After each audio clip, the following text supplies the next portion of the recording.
Hello, welcome to the self-learning platform by Dr. Sushma Singh. Today we start Unit 6, Hinduism, Swami Vivekanand and Shri Aurobindo Ghosh. And we will discuss Swami Vivekanand on nationalism. Swami Vivekananda is considered as one of the prophets of the Indian nationalism because he tried to awaken Indian people who were lying in deep slumber. He wanted to see the emergence of a strong and self confident India, which would give the message of Vedanta to the world. He maintained that Indians should be proud of their history, culture, and religion and should try their level best to reform them. In the light of the demands of time, the awakening of spirit of India was the goal for young people. Hence, he asked them to arise, awake, and stop, not till the goal is reached. Vivekanand was highly critical of the British rule in India because he held that due to their rule, Indian lost confidence. Famines engulfed the land. Farmers and artisans were reduced to poverty and penury. The British were exploiting Indian in all the spheres of economic activity. They had let loose the reign of terror and struck fear in the minds of the people. Due to exploitative economic policies of the British government, India could not develop their natural resources and her productive potential was sapped.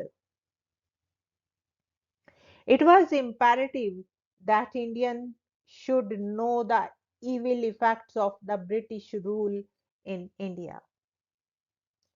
Vivekanand was of the opinion that national regeneration of India would begin when people became fearless and started demanding their rights. Also, he asked the Indians to develop solidarity and oneness of the spirit by the eradication of social evils, superstitions, and caste arrogance. He was of the opinion that caste system divided the Indian society into classes and created the feeling of inferiority and superiority among them. He held that though there was a variety of races, languages, religions, and cultures in India, there exists a common ground between Indian people. There was a common religious tradition which would be depended upon to build national spirit. According to Europe, the basis of national unity was political ideas, but in Asia, religion formed the basis of it. It was not necessarily a particular religion as such, but all religions would help us develop the national integration. For the Indians, religion was a unifying force, as the spirituality was blood in the life of India. All differences melted in it. Indians preserved their faith in the most difficult conditions. It was the duty of the educated Indians to make its knowledge available to the people in their oneness and solidarity. He exhorted Indians not to get involved in the divisive issues of race and language and imbibe the spirit of unity. He said that Hindus should not blame Muslims for their numerous invasions because the Muslim conquest came as a salvation to the downtrodden masses in India. One fifth of India did not become Muslim because of sword, but because of their egalitarian message. Therefore, national unity could not be fostered by caste conflict, but it would be secured by raising the lower to the level of higher classes and not by bringing the upper to the lower class. The privileges of classes should cease, and it was the duty of every aristocracy to dig its own grave, and the sooner it did so, the better. The more it delayed, the more it would fester and died worse till death. India should be of one mind and of one resolve. Hence, we must revive the whole of India. India must conquer the world not by with the help of gun, but with the help of spirituality. For the growth of national spirit in India, independence of mind was necessary. India should expose herself to the outside world, but she should not get scared of anyone because her freedom would come through heroism and bravery. Indians should be proud of their country and declare that all Indians, despite their different caste and religions, are brothers. Thus, in Vivekananda's theory of nationalism, there were four important components which were as follows. There was unity and oneness of the Indian people despite their outward diversity. It was necessary to remove caste differences to inculcate the spirit of social solidarity. There was similarity in the teachings of different religions, and India consisted of all religious communities. National spirit in India could be developed by young people by devoting their life to social service and national awakening. Now, the next point, Swami Vivekananda on democracy. Vivekananda was a great advocate of democracy and he wanted to awaken the young people to establish free and democratic government in India.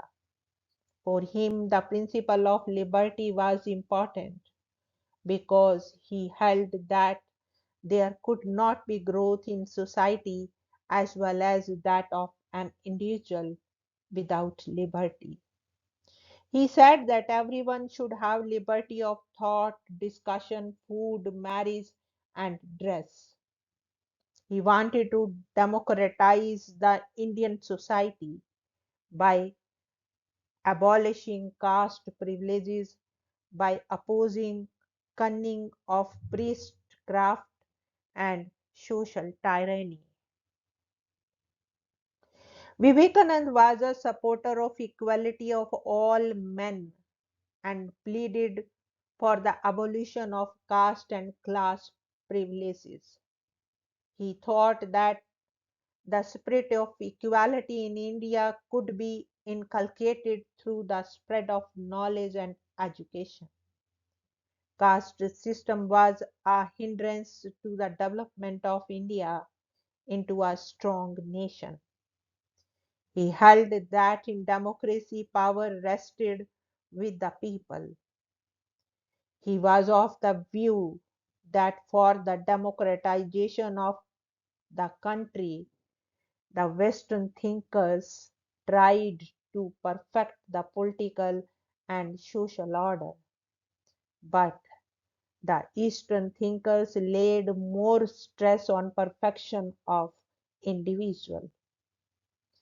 For sound social and political institutions were ultimately rooted in the goodness of individuals. For him, religious tolerance was crucial for the growth of democracy because that alone could promote the cause of liberty, equality, and fraternity. Now, the next point is Swami Vivekananda on social change. Vivekananda wanted an overall development of India and the eradication of poverty and degeneration of people. He was an opponent of aristocracy and feudalism. He pleaded for bridging the gap between the rich and the poor. For that purpose, he wanted to awaken the toiling masses of the country. He was of the view that in future the Shudras or those who were toiling hard would become the rulers of the country. The socialist and anarchist movements in the Western countries indicated this. Vivekananda developed his own theory of social change to explain this. Vivekananda's theory of social change was based on the Indian concept of history. It was a theory of political cycle that visualized periodic and circular change in the regimes on the basis of law of change. With the help of historical evidences from the history of Greece, Rome, and India, he held that in every individual there prevailed three qualities of sattva or knowledge, rajas or valor, and tamas or ignorance. And in every society and in every civilization, there exist four classes of people. All societies which had developed division of labor had four classes of Brahmins, Kshatriya, Vaishya, and Shudras. According to Swami Vivekananda, on the basis of historical examples and law of nature, each of these classes in every society governed the country one after another in succession. Vivekananda was of the opinion that in the first stage of human development in almost all ancient civilizations of the world, the power was in the hands of Brahmins or a priest. He ruled with the help of magic. His power was overthrown by the Kshatriyas or warriors who formed monarchical or oligarchic government. But the power of this class was overthrown by the Vaishyas or traders in most of the modern nations, such as England. The power of controlling society was in the hands of Vaishyas, who amassed wealth by carrying out commerce and trade. They became powerful only in the 18th and 19th century. Many a kingly crown had to kiss the ground due to the growing power of commercial classes. Now the Vaishyas had enormous power in their hands. Therefore, the conquest of India was not the conquest of Christianity, but it was a conquest by the commercial classes, whose flag was a factory chimney, whose warriors were merchant men, and whose battlefields were the marketplaces of the world.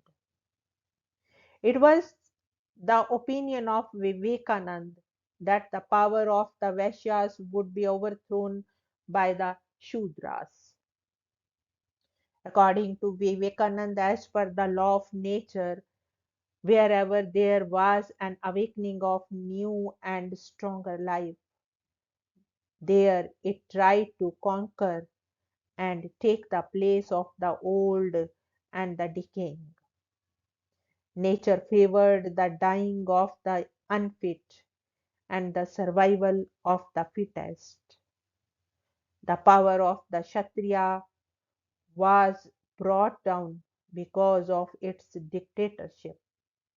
It maintained that the real power of the society rested with the Shudras, who produced wealth with the help of their labor power. But they were treated harshly by the ruling classes. But they would gather strength and overthrow the rule of commercial classes. The Shudras would become great not by acquiring the qualities of Brahmins, Kshatriyas, or Vaishyas, but by retaining their own qualities as producers of wealth. In the Western world, we had seen that the ranks of the Shudras were growing, and with the increase in their awakening, they would capture power. The last phase of social change was the victory of Shudras and the capture of political power by them. The rise of socialist and anarchist movements in Europe sustained this. Thus, in the political theory of Vivekananda, the awakening and freedom of India was synchronized with the rise of Sudras and workers and peasants to political power. He was a supporter of nationalism and provided the basis of Neo Vedanta to it. He used religion and culture in the cause of nationalism. Now we want to wind up this lecture and thank you so much for your attention.